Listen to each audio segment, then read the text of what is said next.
It is. Ooh,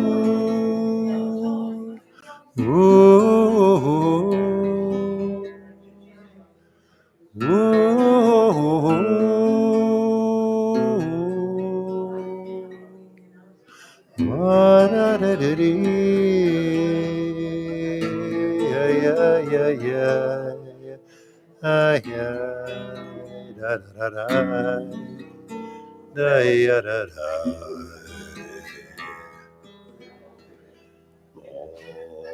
it's a low note. Yes. Yes. Yeah. In fact, I had to move things back up to their normal keys. I did notice that. I noticed that. Yeah, I can't sing low anymore because It's my great. voice is. Well, it's better. It's good. Yeah, it is.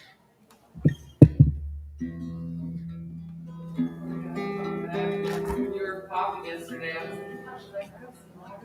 No, we were okay. We've got it all covered here.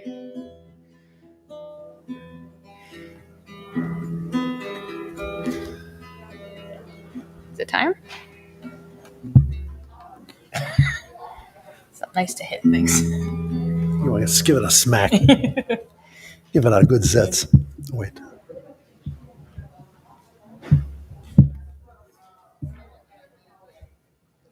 Where'd it go? Do not disturb. Here we go. Great. So I'll read this before you do the actual telling of the story. I'll just give them a little intro to Jonah. You want me to do it at the beginning? No, because I'll do one song when you do that. Okay. We have a minion. Yeah, we You do. don't need any more Let's than do that. it.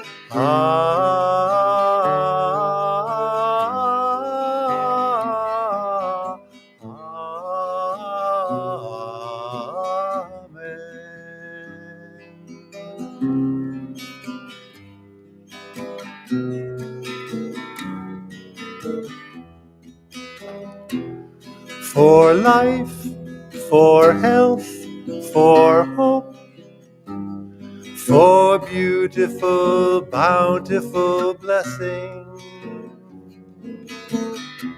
All praise to the source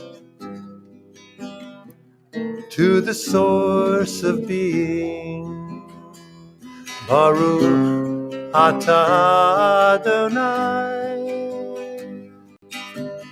mikor nefesh kol chai.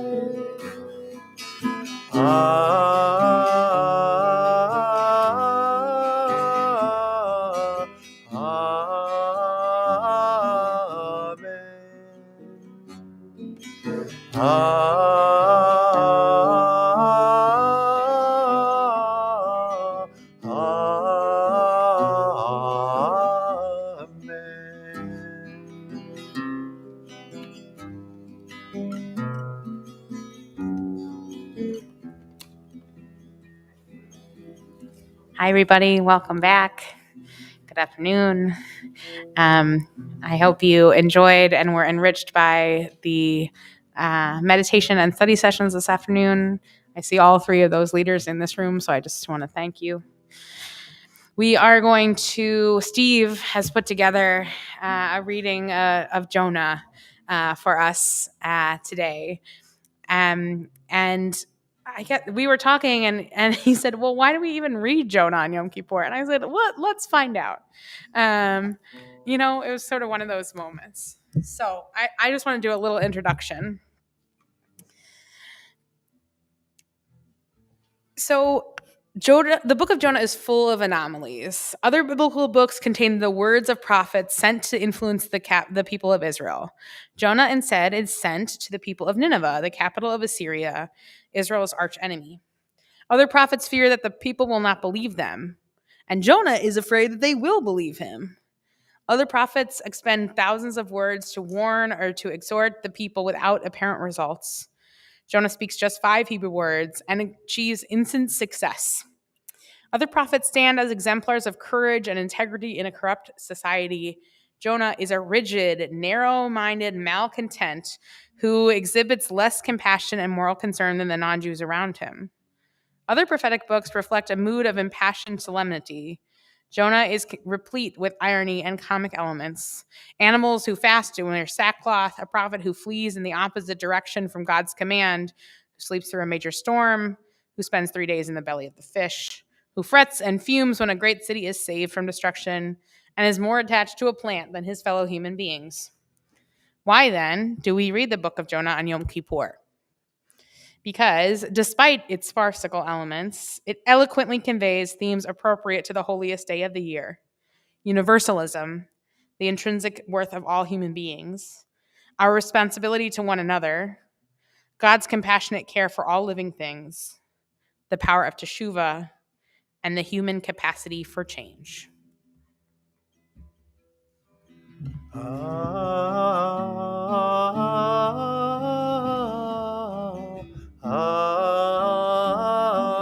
Amen.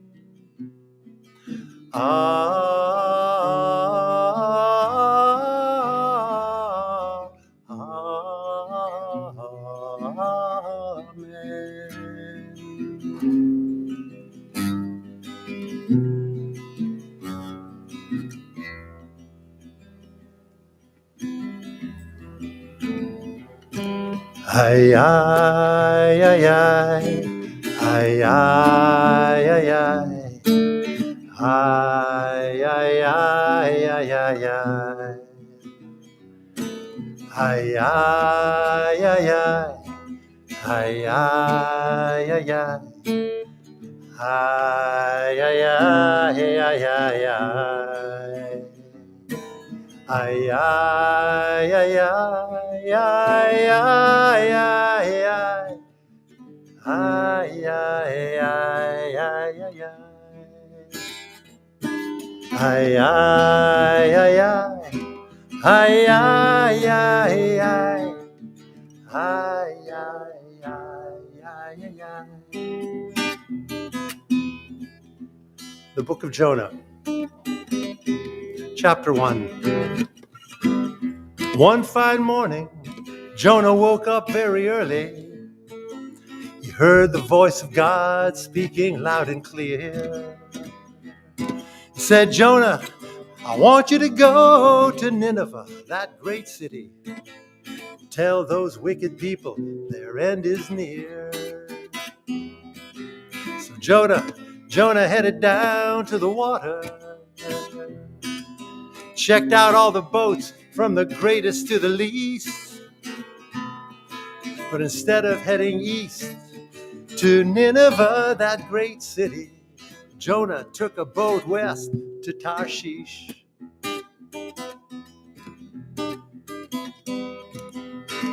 Out on the water, the storm grew fierce and loud.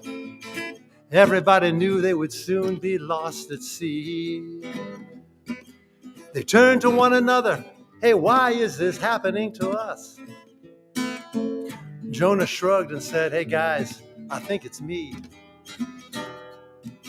See, I decided to avoid doing what God wants me to do. You might say I'm running away from the Lord. And I'm beginning to realize that this course is pretty hopeless.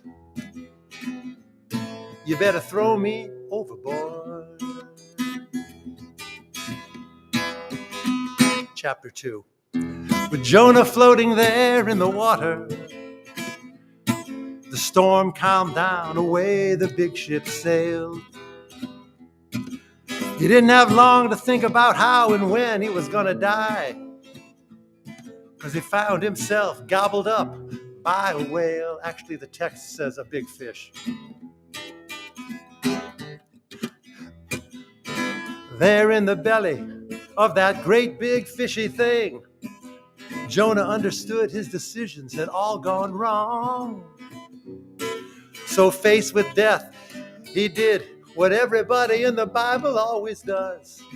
He unburdened his heart to God with a song. Karati mitzrali et Adonai v'yaneni mibatem shel shivati shamata koli v'tatef alai nafshi et Adonai zacharti v'tavo elecha tefilati elecha l'kodshecha ואני בכל תודה אזבח לך אשר נדרתי השלמה ישועתה לאדוני.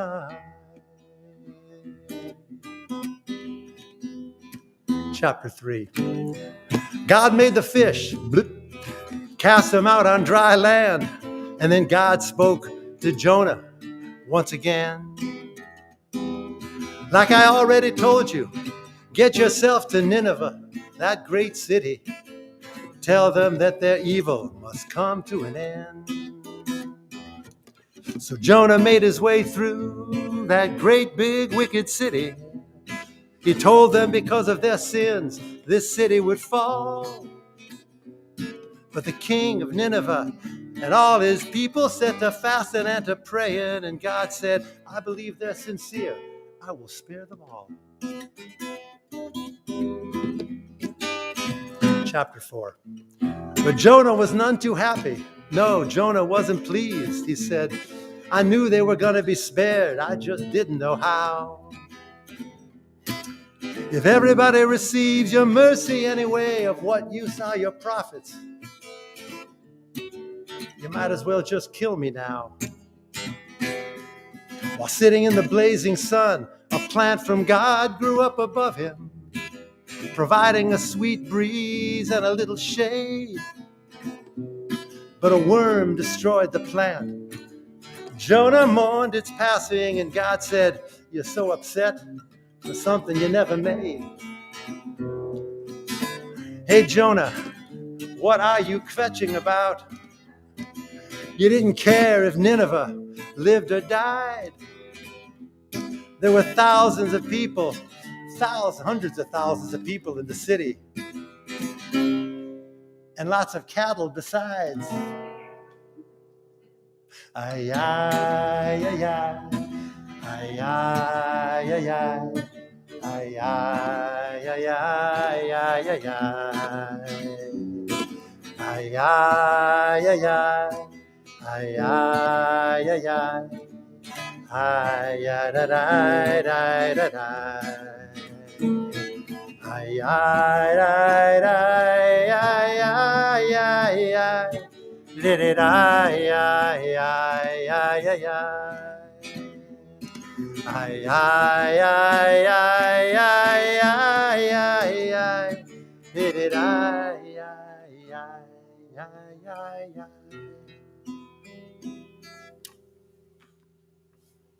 The book of Jonah actually ends with the line, and lots of cattle besides, which always struck me as the weirdest thing. But in an agricultural society, that was an important thing. My grandfather wouldn't have agreed, but that was mincha.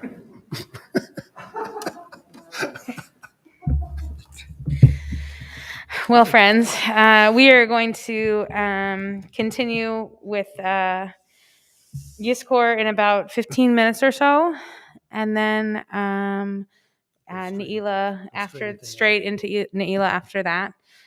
So we have a few more things to set up and get ready. And yes, we should. But we're so grateful you're here, and I hope it's been a meaningful day so far.